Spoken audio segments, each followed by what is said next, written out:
acerca de sus primeros descripciones del cáncer, como muchos lo sabemos, describiendo como una masa tumoral grande a manera del cuerpo de un cangrejo, en la cual existen ramificaciones de este tumor, asemejándose mucho a este espécimen. Por eso es que le dio o lo bautizó con el nombre de cancerígeno cáncer.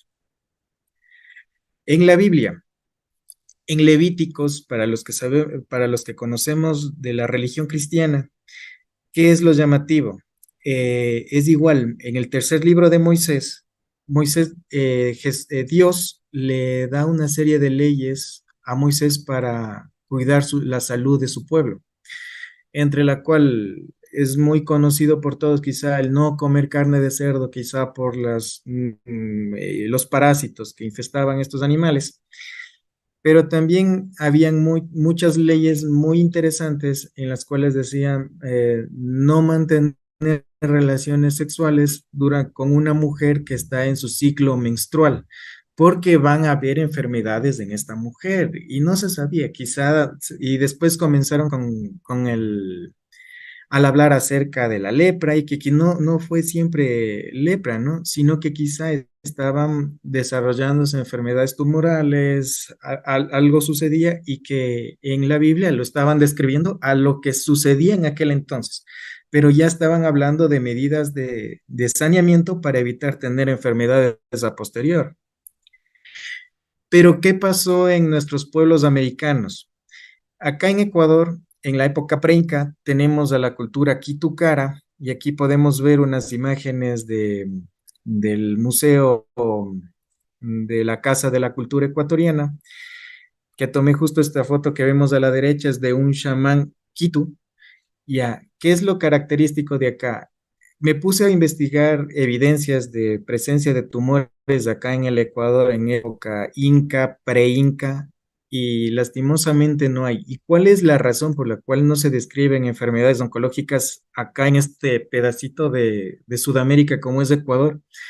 La razón es que el promedio de vida de estas personas era de 37 años y como sabemos, el cáncer se da en edades más avanzadas, 50 años, 60 años, y quizá es muy poco lo que ellos conocían acerca de unas enfermedades oncológicas. Sin embargo, se han descubierto ciertos tumores en yacimientos, como lo vemos en el lado de la izquierda de su pantalla, donde están una serie de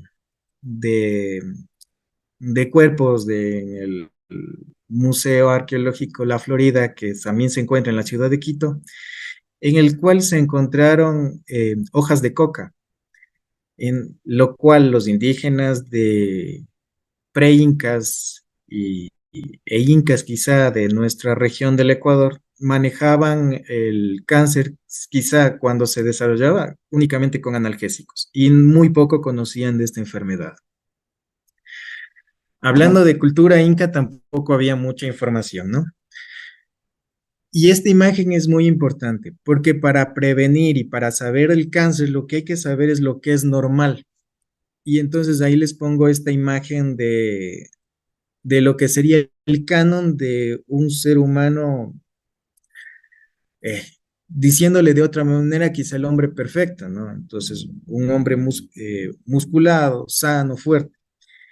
Y para hablar de prevención del cáncer o para hablar de estrategias de detección hay que saber primero lo que es normal. Si nosotros sabemos lo que es normal, todo lo que es anormal tenemos que investigar cómo es cáncer. Y como les digo a mis alumnos, este es el canon de un hombre normal. Si es que un hombre tiene sobrepeso o un hombre tiene desnutrición, es más propenso a que se desarrolle cáncer. Entonces, nosotros como médicos en los sistemas primarios de salud, lo que tenemos que enfocarnos es que el hombre llegue a esta contextura, aunque difícil, pero es lo que se visora.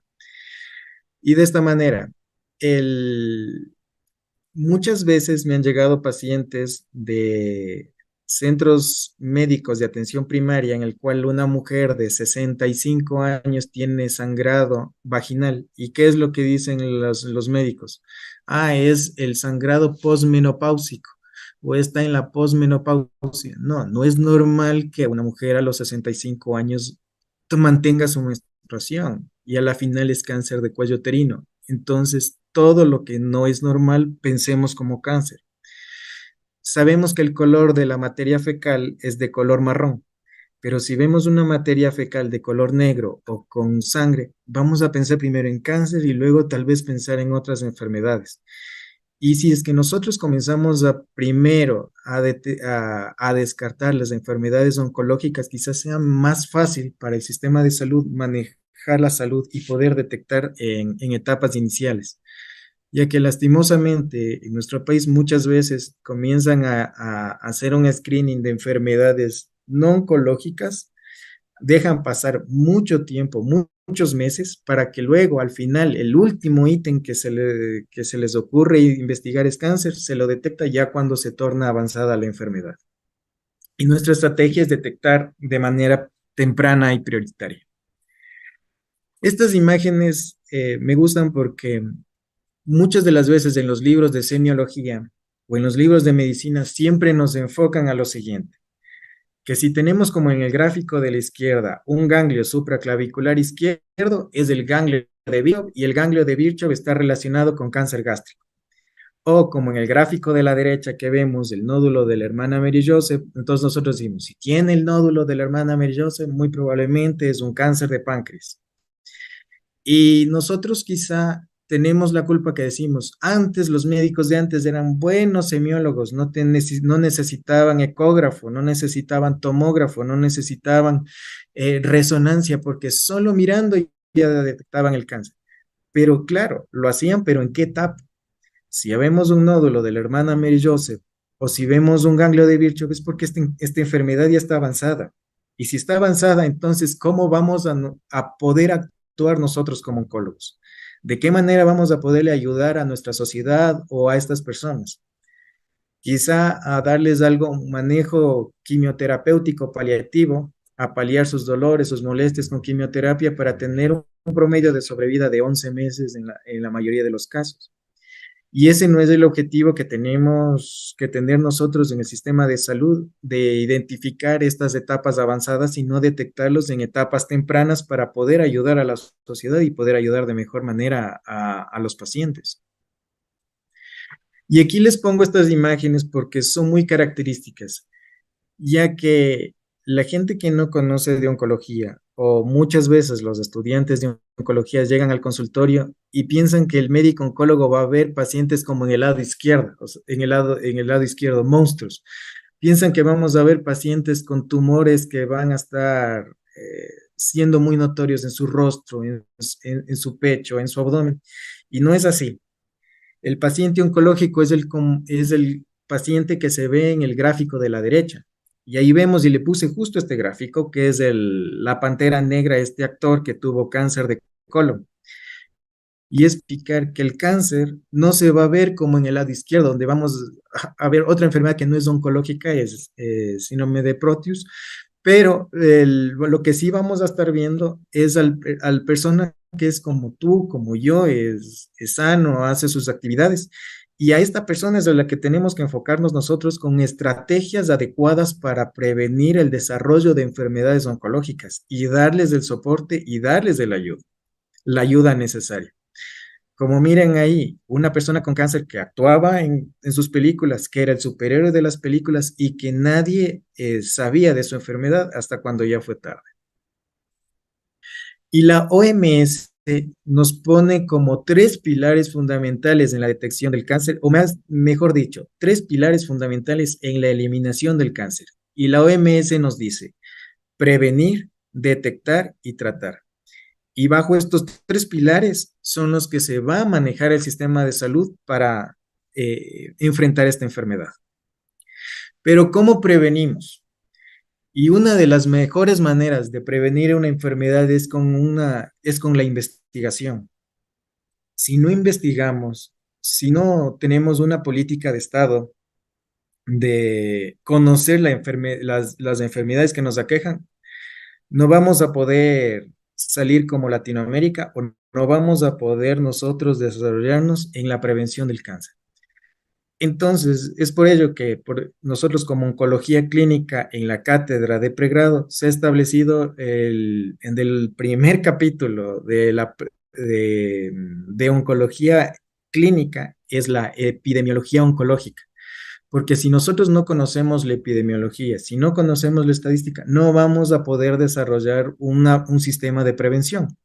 Y a eso voy, porque aquí estamos viendo en la principal incidencia de cáncer tanto en Latinoamérica, Norteamérica y el Caribe, y en el cual vamos a ver cáncer de próstata, mama, pulmón, colorecto, cuerpo uterino y cervix.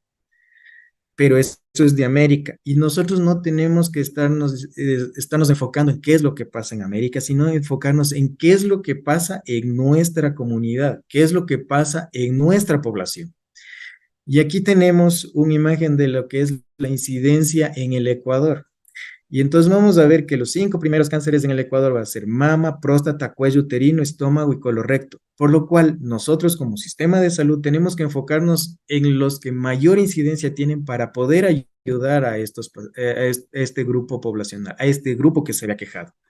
Asimismo vemos que en México tienen próstata, mama, cuello uterino, colorecto y cuerpo uterino que difiere un poco de lo que pasa en Ecuador, pero es la realidad que tienen ustedes. Entonces, me imagino que también se van a enfocar en estos tipos de tumores porque es a donde tenemos que nosotros apuntalar para dar un sistema de prevención y detección primaria de estos tumores. Y el siguiente capítulo que nosotros como cátedra se ha desarrollado es hablar de la tipo de prevenciones, primaria, secundaria, terciaria.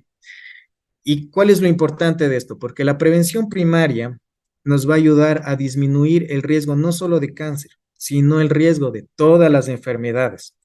Y aquí nos ponen como prevención primaria una buena alimentación, hacer ejercicio, el sistema de vacunación y evitar la exposición a tóxicos y encabezando el cigarrillo.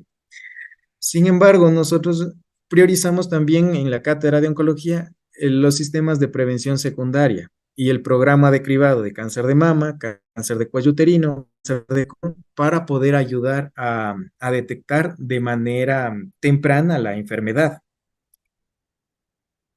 Y aquí voy un poco de lo que es lo que pasa en Estados Unidos, ya entendiendo un poco lo que pasó y haciendo una recapitulación de lo que hemos hablado hasta ahora. Históricamente, desde 5000 años antes de Cristo, se ha venido buscando focalizar un sistema de salud para evitar que se den las enfermedades.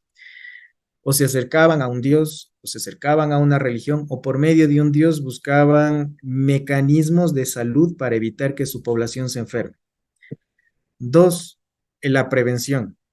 Y volvemos a lo mismo, ¿no? O sea, todo lo que se hacía 3000 años antes, ahora se habla como prevención primaria, secundaria y terciaria.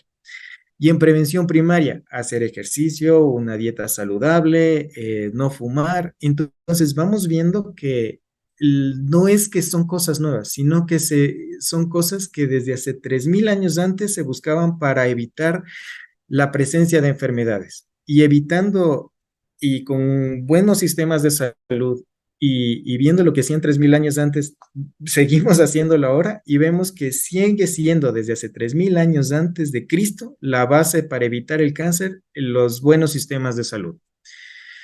Y aquí vemos a Estados Unidos. Y Estados Unidos, un hermoso país en el cual nosotros le estigmatizamos y nosotros decimos, miren, ahí los gringos solo comen papas fritas, solo comen hamburguesas, tienen la obesidad y ellos son la base de todo lo malo que pasa en América. Y no es tanto así. Y aquí voy a poner énfasis en lo que pasa en los sistemas de salud y la religión norteamericana. En Norteamérica, se desarrolla un grupo religioso que les conocemos como los adventistas. Y entre estos adventistas resalta una profeta para este grupo religioso que se llama Ellen White, que lo vemos en el lado derecho. Entonces no es una monjita, no es católica, es del grupo adventista. ¿Qué tenía de característico Ellen White? Su esposo contrae una enfermedad, los médicos le hacían las típicas sangrías, medicamentos analgésicos que no mejoraban en nada, y ella tiene una visión profética y Dios le dice, ¿sabes qué? Para que se mejore la salud de tu esposo tienes que hacer las siguientes indicaciones, la dieta. No comas mucha grasa, elimina el consumo de toxinas, no fumar, hacer más ejercicio y comer lo que son más granos, más vegetales y menos carnes fritas y consumir más carne de pollo, carne de pescado. Y comienza a hacer estos cambios nutricionales de lenguaje. Resulta que comienza a tener esta pirámide nutricional como vemos acá y su esposo se recupera de su enfermedad. Y toda la comunidad de adventistas que estaban ahí comienzan a practicar la misma dieta y al realizar la misma dieta comienzan a mejorar su sistema de salud, que llamó mucho la atención en este grupo poblacional. Mm, Y en Estados Unidos, y Ellen White lo realiza todo esto antes de que los médicos lo determinen, antes de que el médico diga que el tabaco es malo, ya comienza a decir ella, no fume. Antes de que los médicos digan, haz deporte para que sea sano, ella comienza a promulgar estos preceptos o estos principios de salud del deporte y de la comida saludable. Así también nace otro grupo religioso en Norteamérica, de los santos de los últimos días, o más conocido como mormones, y entonces su profeta Joseph Smith tiene no quiero ahondar en la región, pero quiero andar en la parte principal de salud. Él también determina lo siguiente: no café, no licor, no cigarrillo, y ser una comida saludable a todo su grupo religioso. Pasó lo mismo que los adventistas. Ellos también comenzaron a tener a ser más saludables, a tener menos riesgo de enfermedades, a contraer menos enfermedades que el resto y a vivir un poco más que los otros grupos religiosos de Estados Unidos. Y aquí pongo una imagen de Estados Unidos y aquí hago la relación. ¿Por qué? Porque estos tipos de dietas también se dan en los judíos. Estos tipos de dietas también se dan en los musulmanes.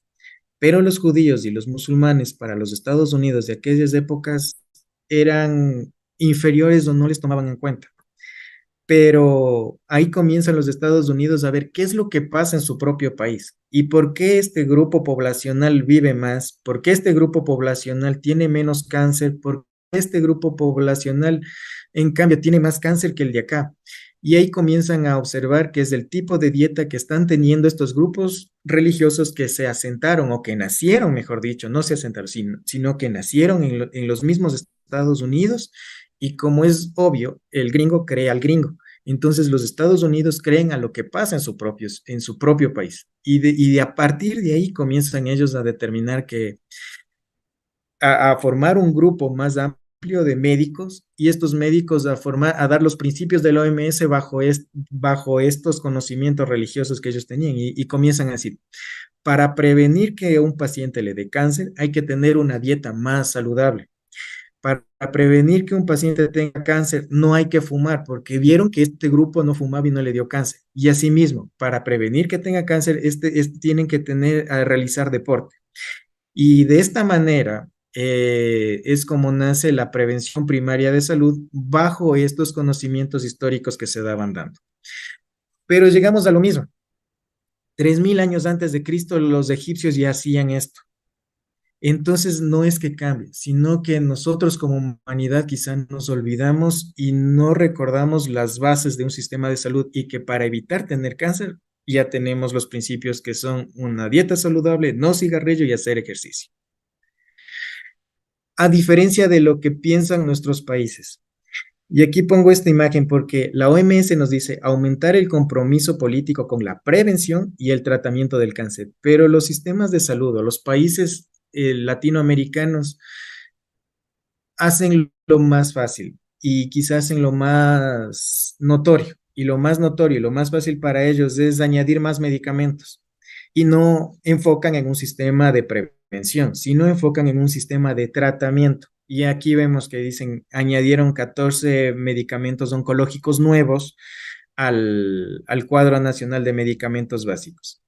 Y son medicamentos caros que el mismo Estado no puede costear y el mismo Estado no puede proporcionar a sus ciudadanos, ocasionando que el ciudadano solo viva de ilusiones y no llega a recibir los medicamentos que fuesen necesarios.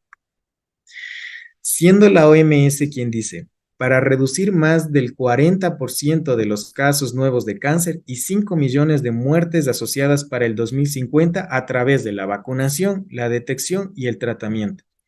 Y esto es importante porque nosotros no nos fijemos lo que va a pasar en el 2026, sino que tenemos que desde ya comenzar a hacer un sistema de estrategia de prevención para llegar a estos objetivos de reducir a más del 40% el cáncer para el año 2050, que sería el objetivo que nos deberíamos trazar.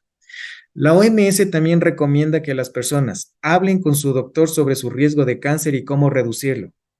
Y esto es muy importante porque llega a mi consulta pacientes que han sido atendidos por otros médicos y dicen, mi mamá tenía cáncer de mama y yo tendré cáncer de mama. No, señora, váyase porque yo soy oncólogo, yo solo veo cáncer. No, nosotros tenemos que ayudar en el sistema preventivo también a los pacientes. Y es importante hacer el heredograma y saber qué pasa con la familia. He tenido muchos pacientes que me ha pasado lo mismo. Mi mamá tuvo cáncer de mama, triple negativo, doctor. Y mi tía tenía cáncer de páncreas y mi tío tenía cáncer de próstata. ¿Será que yo voy a tener cáncer? Señora, por los factores genéticos de su familia, usted tiene mucho riesgo de desarrollar cáncer. Y tenemos que enfocarnos en usted y en su familia en hacer exámenes genéticos. Por lo cual es muy importante hablar con el paciente del riesgo de cáncer y cómo reducirlo o cómo detectarlo tempranamente si tiene un factor genético. Hay que participar en los programas de cribado del cáncer y fomentar esto en los sistemas primarios de salud, que adopten una vida saludable para reducir el riesgo de cáncer a toda nuestra comunidad, nuestra sociedad, nuestros pacientes y los familiares de nuestros pacientes, porque muchas veces nos olvidamos de ellos. Y hay que recordar que el cáncer es un núcleo familiar, porque toda la familia se engloba en el paciente oncológico. Aboguen por un mejor acceso a la detección del cáncer y de los servicios de tratamiento. Y aquí vamos a hablar de los errores del sistema de salud y esto hay que erradicar la politiquería a base del cáncer. Y este gráfico me encanta, porque miren, eh, la enfermedad más notoria, el cáncer de mama. Y el mes rosa y los lazos rosas y los lazos rosas, pero miren esta doctora donde ausculta el corazón para evitar que no tape el lazo rosado que tiene de cáncer de mama que le pusieron en el lado izquierdo, la doctora ausculta el lado derecho de la paciente. Entonces ahí vemos que tenemos un sistema social en el que está más embebido en la politiquería y ganar, qué sé yo, votos a través del cáncer de mama que en preocuparse en sí en los pacientes. Y aquí voy a poner este gráfico porque es muy importante de lo que pasa en el Ecuador. En el Ecuador muchas de las veces la politiquería o los influencers o muchos de gente que no tiene conocimiento de cáncer comienzan a promover una campaña del tócate en cáncer de mama. Y como les digo a mis alumnos, el Tócate no es una campaña para detección primaria ni detección de cáncer de mama temprano.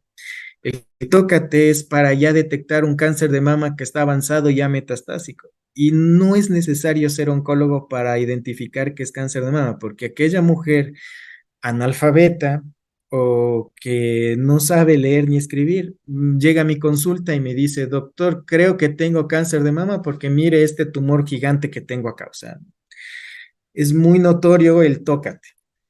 Y hacen campañas en los cuales ponen aquí ciertas número de carpas y comienzan a palpar las mamas a todas las mujeres. Y como vemos en la gráfica, hay niñas que no pasarán los 15 años, hay niñas adolescentes, hay señoritas, hay mujeres adultas y muy poca mujer adulto mayor ahí asistiendo al tócate. Y nosotros, y como les dije el primer gráfico, las estrategias para prevenir el cáncer y para estudiar el mismo tienen que basarse también en la estadística y la epidemiología. Y la epidemiología nos dice que muy raras veces, casi nunca en una niña de 15 años o en una niña de 20 años, muy rara vez, muy pocas, a menos que sea triple negativo, nosotros que estamos en el cáncer, pero en general muy pocas veces va a dar cáncer de mama en una chica de 20 años y están asistiendo a carpas para que les toque un médico. Entonces aquí ya no se vuelve en una campaña útil. Entonces esto se vuelve simplemente en un mitin político para beneficio del que está organizando estas campañas. Y es más, hacen campañas de globos rosas a mediodía, donde les están exponiendo al sol a un grupo de pacientes y deberían ellos también hacer la campaña con bloqueador solar para proteger el cáncer de piel. Entonces nosotros tenemos un sistema de salud que no está bien enfocado. Hacen gincanas, hacen bailoterapias al mediodía y están ocasionando que las pacientes se estén exponiendo al sol y están desarrollando otras enfermedades y no previniendo el cáncer de mama. Y deberían hacer como hacen en Estados Unidos o en otros países, que estas campañas sean con un fin, una bailoterapia, una maratón, pero con el objetivo de comprar un mamógrafo o un ecógrafo para las áreas rurales o las áreas de difícil acceso de las pacientes a un screening.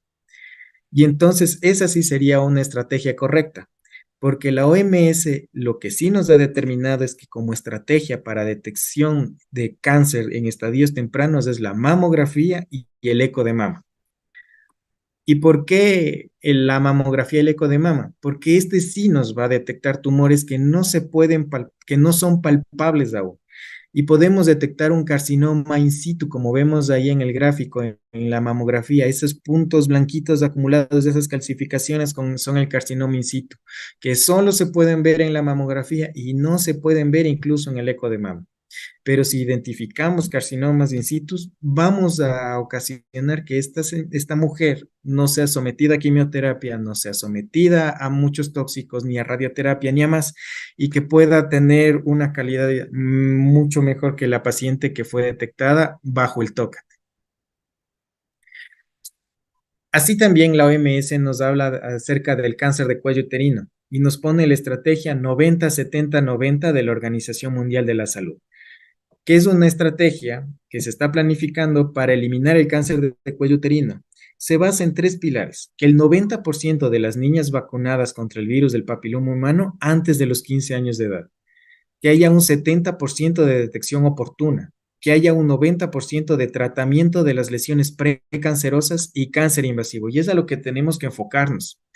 Lastimosamente, en el Ecuador, nuestro target poblacional de cáncer de cuello uterino son mujeres de bajos recursos económicos, son mujeres de zonas rurales extremadamente alejadas del centro de salud más cercano, y esto ocasiona que no se pueda cumplir esta estrategia y que muchas de las veces, como les suelo enseñar a los alumnos, aquí en el Ecuador se detecta el cáncer de cuello uterino estadio clínico 4 con el olfato, porque ya tienen un olor característico, el estadio clínico 4. Y uno se dice, ya señora, usted tiene un estadio clínico 4, vamos a tener que iniciar quimioterapia. Le hacemos la tomografía y se confirma el diagnóstico. Y ahí va la pregunta a la politiquería que tenían en el Tócate. ¿Por qué no hacemos una campaña del tócate la próstata o tócate el cuello uterino? Y hacemos una carpa azul para que asistan donde un médico que les toque la próstata y una carpa rosada para que les haga un tacto vaginal a las mujeres. Y es risorio, pero es lo que sucede. ¿Por qué no lo hacemos? Porque ya esto cumple con la ética, la moral. No va a ser ético que estén tocando el cuello uterino ni haciendo un tacto rectal para ver próstata. No es ético, lo que pasa es que no sirve. Y entonces, si no sirve hacer una campaña del tócate la próstata, tócate el cuello uterino, tampoco vamos a pensar en tócate la mama. Lo que vamos ahí a ratificar lo que hablábamos antes. La estrategia es incorrecta y la estrategia es impulsar que las mujeres vayan a realizarse mamografías a la edad de los 40 años, como nos dice la OMS, desde los 40 años y preferiblemente todas las de 50 años y acudan a hacerse su mamografía. Y en las mujeres también hacerse un examen especular, un Papa Nicolau, desde los 23 años, como determina la OMS, o 3 años posteriores a la primera relación sexual, para de esta manera poder iniciar un screening y detección temprana del cáncer de cuello uterino, y ahí sí cumplir la estrategia del 90-70-90. Y en cáncer de próstata, como les digo, Nosotros como hombres somos machistas y no vamos a querer que nadie vaya a hacer una campaña de tócate la próstata. Pero sí, si es que nos enseñan que no es necesario el tócate la próstata, pero podrías acercarte a tu subcentro de salud, hacer un eco pélvico y también un PSA que le acompañe para de aquí a evaluar una densidad prostática o una velocidad de duplicación del PSA paulatino, podríamos detectar el cáncer de próstata y estas sí serían estrategias que van a disminuir el riesgo de que detectar un cáncer avanzado de próstata o un cáncer avanzado de cuello uterino, como vemos en la gráfica. La OMS también nos habla del cáncer de colon, que las personas mayores de 50 años se sometan a una colonoscopía para descartar la presencia de pólipos en el colon. Los pólipos pueden originar cáncer de colon, esófago, estómago, entre otros, como vemos, ¿no? ¿Y qué es lo que hacemos nosotros en Ecuador y en la Universidad Central, donde estamos? Es impulsar campañas de prevención primaria.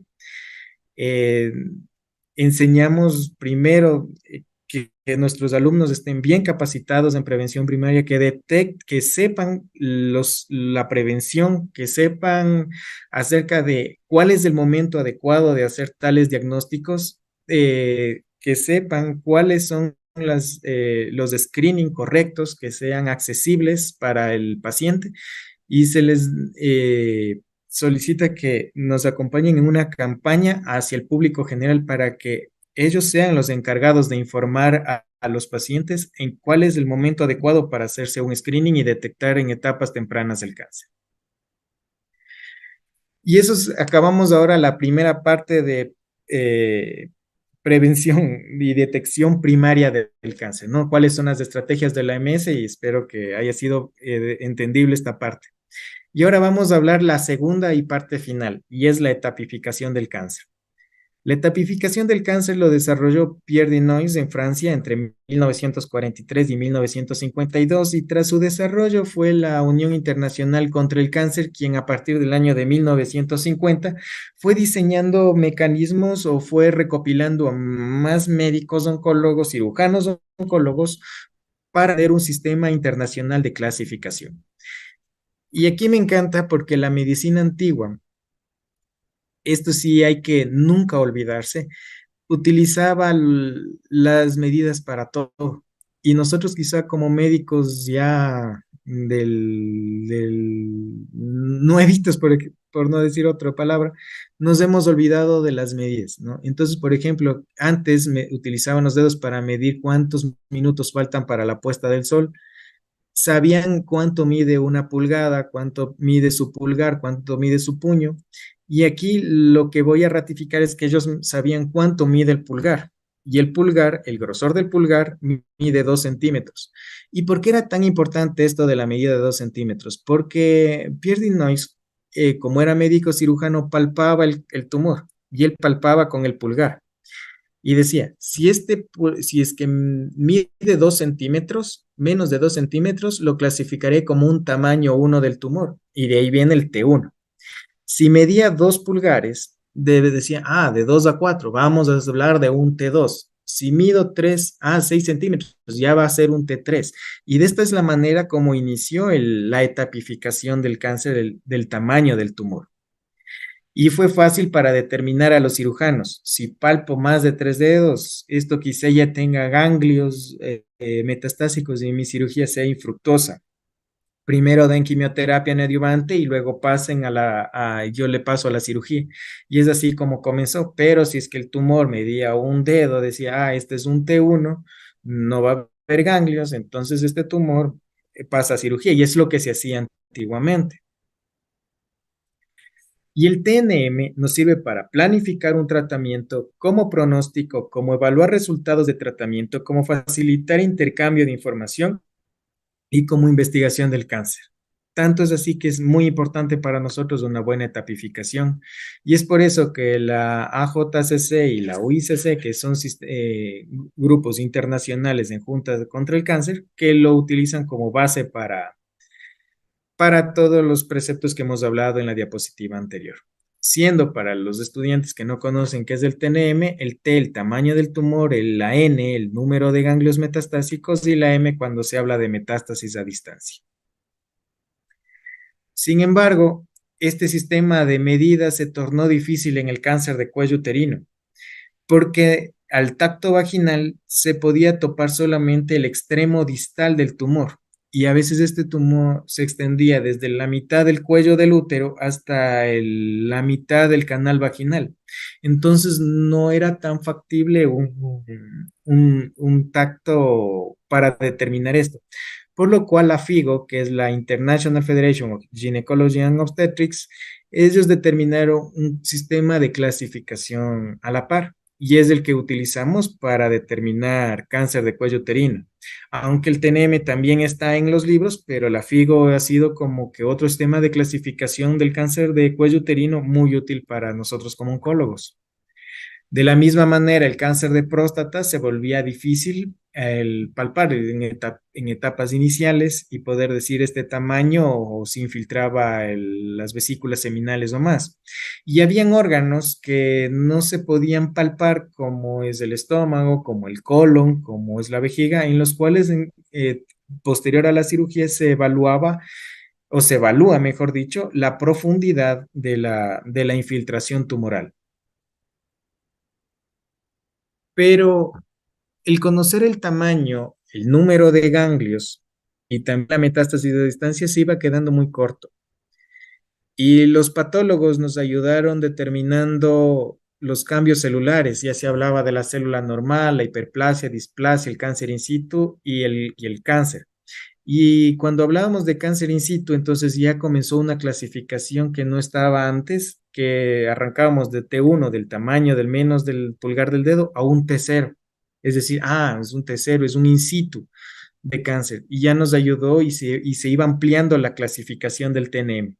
Y de la misma manera se iba viendo que en la patología el grado de infiltración tumoral a los vasos linfáticos también era muy influyente para el mismo. Así como también en mama, fueron aumentándose la sobreexpresión de receptores hormonales, la sobreexpresión del HER2 o la ausencia de estos para una nueva clasificación.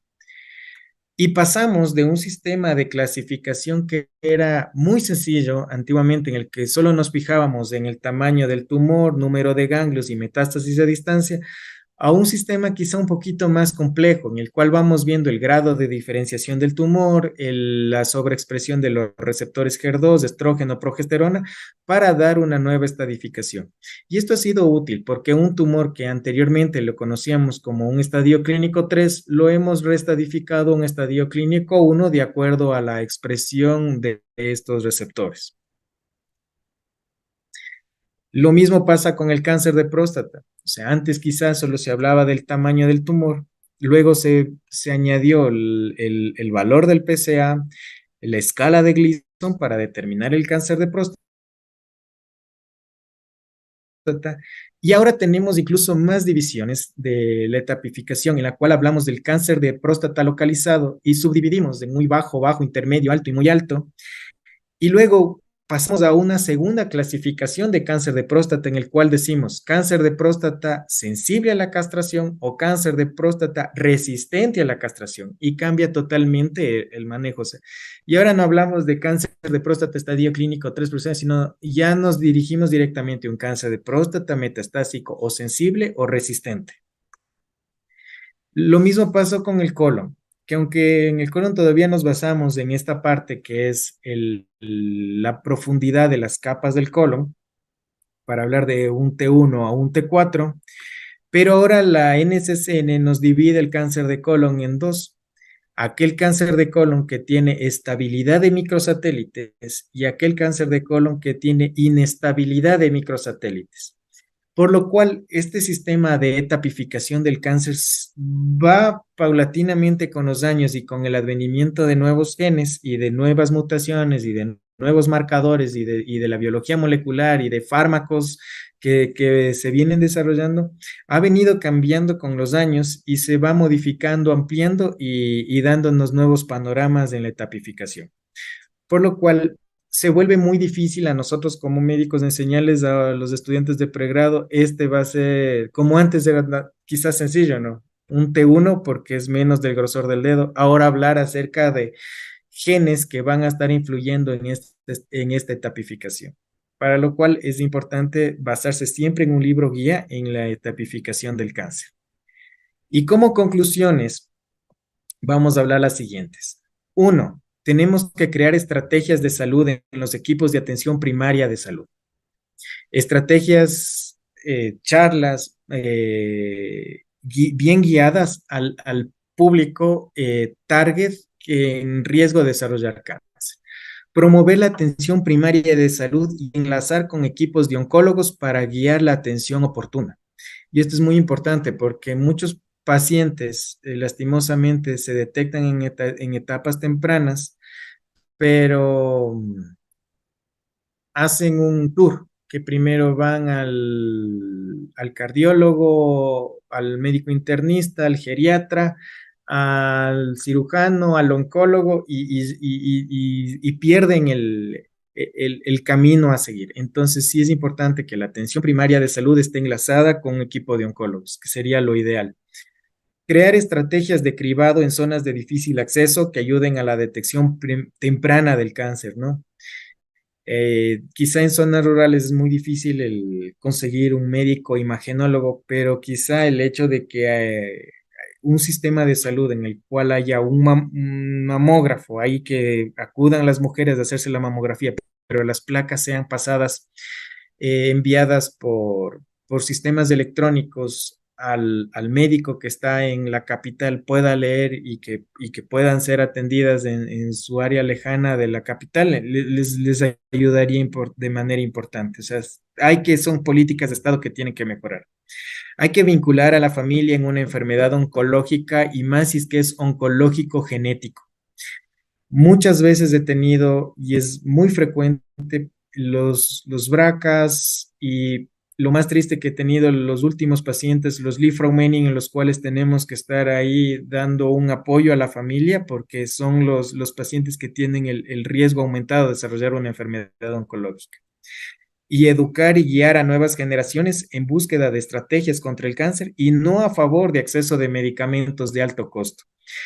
Y eso es lo importante, porque quizá a veces nos enfocamos en la emoción, ¿no? Y ya mismo viene asco y nosotros estamos emocionados como oncólogos.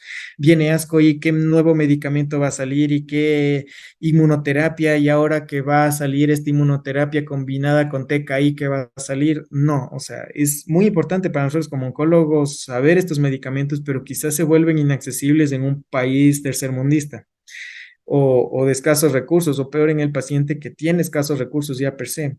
Entonces, ante estas situaciones es nuestro papel educar y guiar a nuestros alumnos, a nuestras nuevas generaciones en búsqueda de las estrategias para evitar que el paciente llegue a un estadio clínico 4 del cáncer, con todo lo que hemos hablado hasta el día de hoy.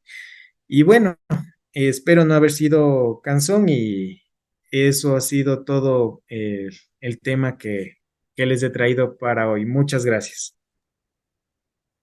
Gracias, mi estimado como es David. Yo creo que ha sido muy claro la presentación y ha topado diferentes temas en la estrategia de manejo del cáncer. Y sí, sí hay algunas cosas que hay que trabajar. Yo creo que las cátedras de pregrado es fundamental. El equipo multidisciplinario en atención primaria de salud es fundamental. Trabajar no solo en la parte de posgrado, sino también en pregrado. Eso creo que es una buena estrategia y creo que aquí por la mesa de Ecuador estamos haciendo eso. Ya desde el 2021 tenemos la cátedra en la Facultad de Medicina y creo que estamos cumpliendo esa expectativa. Y creo que así en Latinoamérica poco a poco está como se incrementándose y vamos mejorando. Sí, bastante complejo como es todo porque es, es formar, es educar a las sociedades, a los médicos de diferentes especialidades. Médicos, ahí los módulos de medicina familiar son importantes porque son los que van a llevar a las comunidades y todo. Entonces, es una estrategia bastante grande, pero hay que empezar por algo. Gracias, pues gracias David. No sé si An- Anita, alguien más quiera comentar. Sí, doctor, pues bueno, muy interesante la forma de presentarlo del doctor y bueno, enfatizó aquellas enfermedades oncológicas en las cuales hay tamizaje, ¿verdad? Como sería mama, colon, próstata, eh, cáncer cervicouterino, que pues deben de conocer todos los médicos que están en formación de medicina general. Creo que para el próximo mentorship que hagamos podríamos ya ser más detallados y precisos, ¿verdad? Y hablar de puro tamizaje de mama, puro tamizaje de próstata, etcétera. Y bueno, otra parte importante que mencionó el doctor Villacrés es que ante un síntoma o un signo, el diagnóstico de cáncer debe ser tomado como seriamente como parte de los diagnósticos diferenciales. Es decir, ante una hematuria, un sangrado rectal, eh, una pérdida de peso, no sé, tomar en cuenta e irlo posicionando como un diagnóstico diferencial y no dejarlo al final, ¿verdad? Tratando de primero hacer diagnósticos no oncológicos. Ujú. Y bueno, Sí, sí, no, no, sigue, dígame. sigue, doctora. Y bueno, pues la tapificación que ya nos dio una visión muy general, pero a la vez también con todo lo que nos presentó, doctor, ya es una parte pues ya más del oncólogo, ¿verdad? Ya se hizo el diagnóstico de cáncer y ahora sí tapifícalo. Y bueno, ver que ya en pocas enfermedades es sencillo, entre comillas, hablar de tapificación, que ya la biología molecular ha tomado un papel importante y se ha hecho más compleja la tapificación. Pero bueno, ya esa es una parte ya, ahora sí, de los oncólogos. Ujú, ese es mi comentario. Sí, gracias, doctora Anita. Sí, justo no sé si es que a ustedes también les pasa como a nosotros, pero muchas de las veces llega la mujer con asitis y, y asisten al sistema médico y el médico internista comienza a ver primero insuficiencia cardíaca, luego ve insuficiencia renal, descarta insuficiencia hepática y deja avanzar y a la final, ah, no, ha sido cáncer de ovario. E iguales en el hombre, ¿no? Entonces comienzan a descartar las insuficiencias renal, hepática, cardíaca. Ah, no, ha sido cáncer gástrico lo que tienen. Entonces eso también hay que, es fundamental y les digo a mis alumnos, o sea, primero descarten cáncer. Si es que no es cáncer, ahí sí dedíquense a buscar la insuficiencia a la par, pero creo que deberíamos nosotros poner en el diagnóstico diferencial, creo que cáncer primero para poder ayudar a la humanidad, al paciente. Sí, sí es similar. Digo, hace como un mes tuvimos una plática para población general sobre esto y tenemos esa tendencia, incluso los mismos médicos, de dejar el cáncer como al final, como una posibilidad al final. Ujú. Pero no, o sea, es la segunda causa de muerte a nivel mundial, entonces debe tomarse seriamente en cuenta la sintomatología del paciente y no negarse, ¿verdad? A esa posibilidad diagnóstica y entre más pronto lo hagamos, pues mejor para el paciente.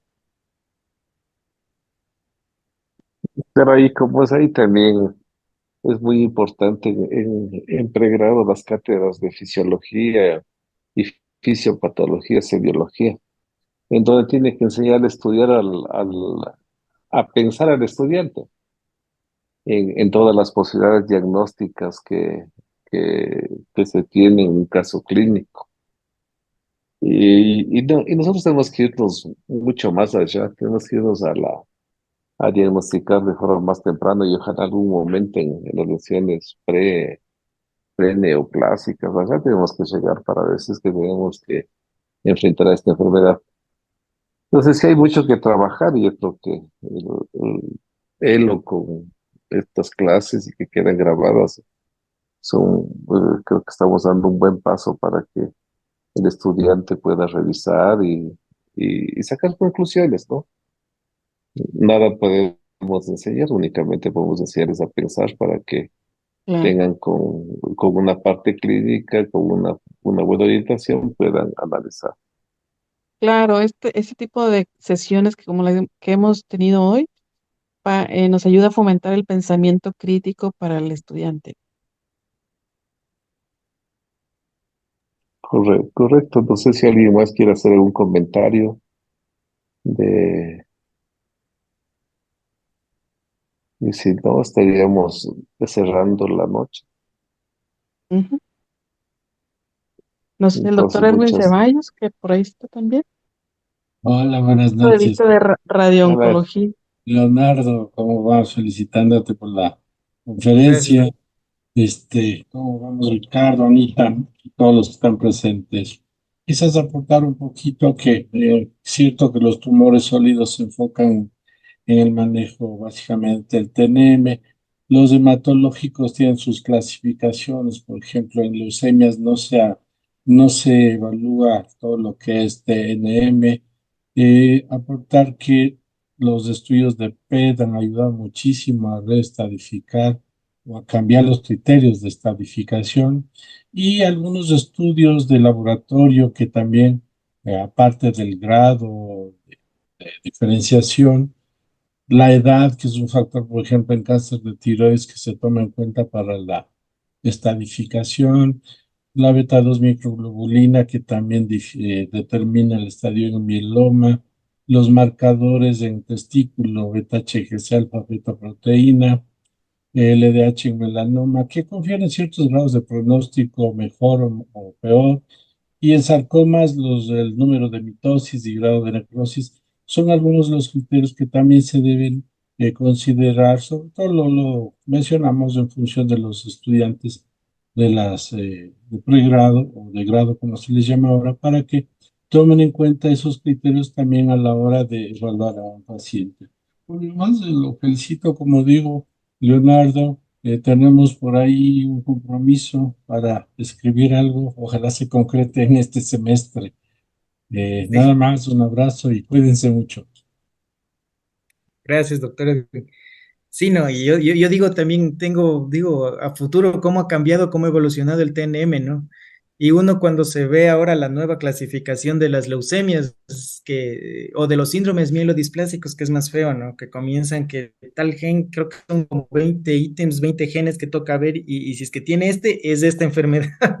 Digo, no sé después cómo llegará el cáncer de mama, el cáncer de colon a ser estadificado. Entonces, esto es una evolución a pasos agigantados que estamos dando en oncología y que muy difícil toparlo en una clase Sí, toda la etapificación. Por eso es más general. claro. Esto es ya, creo que sería más, hablando cuando hablemos de un tumor, ahí dedicarnos un capítulo solo a la clasificación de este tumor para no hacerlo tan engorroso, ¿no? Porque sí, va evolucionando bastante el TNM en oncología. Así es.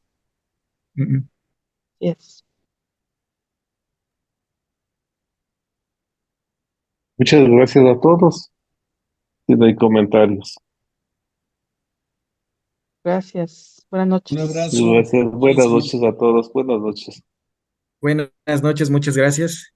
Un Chao, placer. Leonardo. Chao. Gracias, David. Hasta Gracias por la luego. invitación. Un Buenas fuerte noches. abrazo a todos.